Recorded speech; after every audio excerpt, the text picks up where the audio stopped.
Hello everyone, आज की logical reasoning की क्लास में आज जो टॉपिक मैं आपके लिए लेकर आई हूँ उसका नाम है कैलेंडर।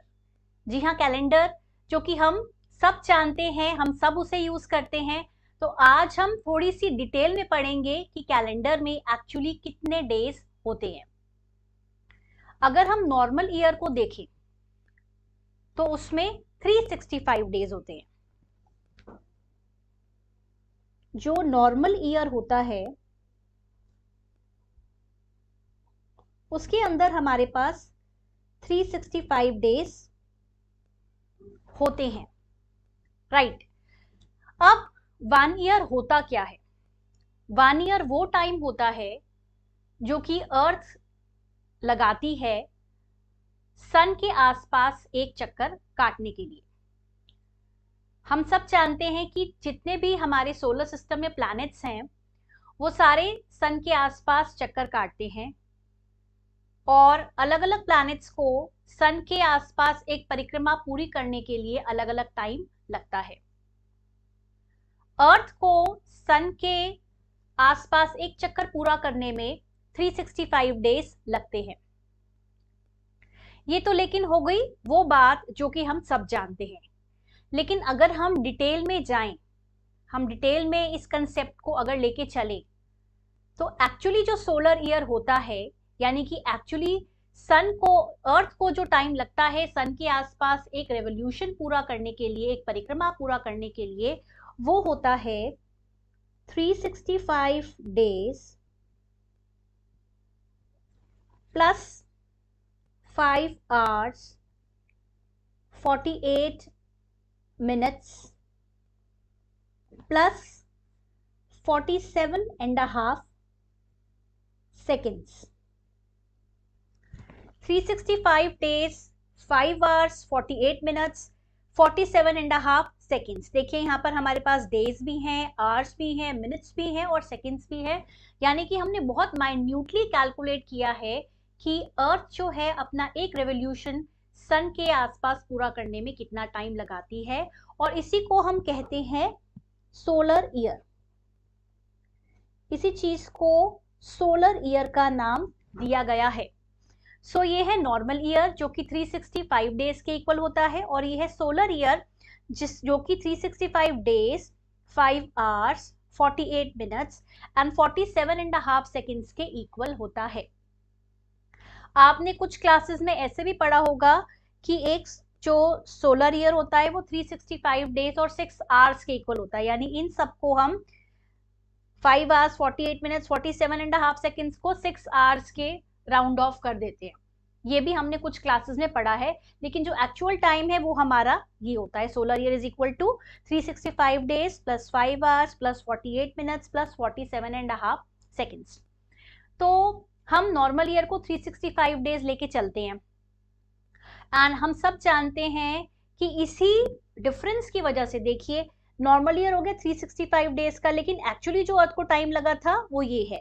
तो इन दोनों में डिफरेंस अगर आप देखें, हम सब देख रहे हैं कि इन दोनों में 5 hours 48 minutes और 47.5 seconds का डिफरेंस है। हम सब देख रहे हैं कि इसमें 5 hours 48 minutes और 47.5 seconds का डिफरेंस है। तो इसी डिफरेंस को पूरा करने के लिए हर चौथे साल में हम फरवरी में एक दिन ऐड कर देते हैं, ठीक है। So after every 4 years, after every 3 years actually, या हम कह सकते हैं एवरी 4th year जो है वो होता है हमारा लीप ईयर, ठीक है।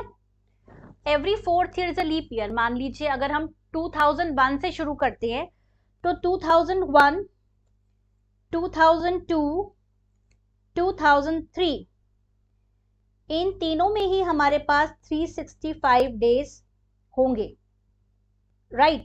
हम इन तीनों में ही 365 डेज लेके चलेंगे, लेकिन एक्चुअली जो है वो तो हमारे 365 डेज 5 hours 48 minutes और 47.5 seconds हैं।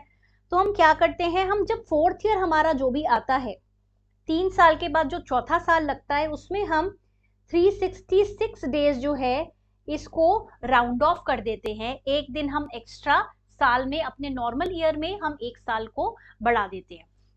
अब जो हमने अपने नॉर्मल ईयर में एक साल को बढ़ा दिया वो एक दिन कहाँ जाता है, वो एक दिन हमारा जो है वो फरवरी में ऐड हो जाता है, वो एक दिन हमारा फरवरी में ऐड हो जाता है। तो फरवरी हमारा जो है वो 29 डेज का हो जाता है। यूजुअली 2001, 2002, 2003 में यानी कि नॉर्मल ईयर्स में फरवरी में हमारे 28 डेज होते हैं, लेकिन एवरी 4th ईयर को हम लीप ईयर कहते हैं और लीप ईयर में हम ये जो एक दिन था उसको हम फरवरी में ऐड करके इस जो डिफरेंस था उसको कंपनसेट करते हैं।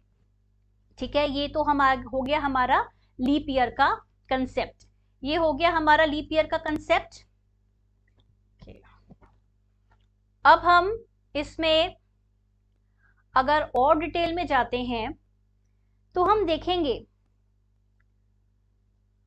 कि ये जो हमारा 5 hours 48 minutes और 47.5 seconds है, ये हमारे 4 साल में किसके इक्वल होंगे? जो हमारा ये डिफरेंस था, अगर हम इसको 4 साल में देखें तो हमारा डिफरेंस एक्चुअली जो है ये क्या बन जाता है, या अगर हम इसको डेज में कैलकुलेट करें, हमने कहा कि हमारा जो लीप ईयर है, हमारा जो सोलर ईयर है वो 365 डेज 5 hours 48 minutes और 47.5 seconds के इक्वल होता है, और ये अगर हम इसको डेज में कैलकुलेट करें तो ये हो जाता है 365.2422 डेज। कहने का मतलब क्या है, ये 5 hours 48 minutes 47.5 seconds ये सब मिला के हमारे 0.2422 डेज को के इक्वल आते हैं, यानी कि डे का 0.2422 हिस्सा हमने हर साल में हमारा एक्स्ट्रा आ रहा है, और इसी को कंपनसेट करने के लिए हर चौथे साल में हमने एक दिन फरवरी में ऐड कर दिया। लेकिन अगर आप इसको कैलकुलेट करो प्रॉपरली तो आप देखोगे जो 0.2422 एक्स्ट्रा हिस्सा आपने लिया है, जब आप इसको 4 से मल्टीप्लाई करोगे तो देखिए हमारे पास क्या आ रहा है, 2 4 8, 2 4 8, 4 4 16 एंड 1, ये हमारा 0.9688 डे के इक्वल आ रहा है। कहने का मतलब क्या है, आपने फरवरी में एक दिन फालतू ऐड कर दिया, लेकिन क्या इन 4 सालों को मिलाकर आपके पास एक दिन फालतू आया है? नहीं, इन 4 सालों में भी आपके पास एक दिन का खाली 0.9688 हिस्सा आया है। इसका मतलब क्या हुआ, इसका मतलब आपने जो है कुछ एक्स्ट्रा ऐड कर दिया। आपने कितना एक्स्ट्रा ऐड कर दिया, आपने एक दिन ऐड कर दिया, एक दिन ऐड कर दिया ना आपने, लेकिन आपको ऐड कितना करना चाहिए था, आपको ऐड करना चाहिए था 0.9688, यानी कि आपने कितना एक्स्ट्रा ऐड कर दिया, 10 - 8 2, 9 - 8 1, 9 - 6 3, तो ये जो है ये आपने एक्स्ट्रा ऐड कर दिया। ये है आपने हर 4th ईयर जो है आप एक्स्ट्रा ऐड कर रहे हैं, राइट। हर 4th ईयर आप 0.312 जो है वो एक्स्ट्रा ऐड कर रहे हैं।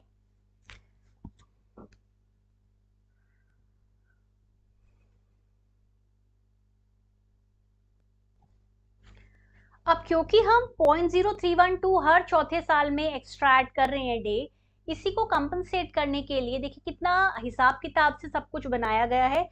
इस एक्स्ट्रा को कंपनसेट करने के लिए एवरी 400 ईयर्स जो है हम क्या करते हैं, हम 3 डेज जो हैं वो ओमिट कर देते हैं। एवरी 400 डेज जो है हम 3 डेज ओमिट कर देते हैं। अब हम 3 डेज ओमिट कैसे करते हैं, ऐसा नहीं है कि आप जो 400th ईयर होगा उसमें से 3 दिन निकाल के उसमें 365 में से आप उसको 362 डेज कर दोगे, नहीं ऐसा नहीं होता है।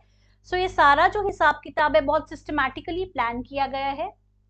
देखिए जो कैलेंडर हम अभी फॉलो करते हैं, ये कैलेंडर जूलियस सीजर ने हमें दिया था 46 ईयर्स बिफोर क्राइस्ट। जो कैलेंडर हम अभी फॉलो कर रहे हैं ये जूलियस सीजर ने बनाया था 46 ईयर्स बिफोर क्राइस्ट।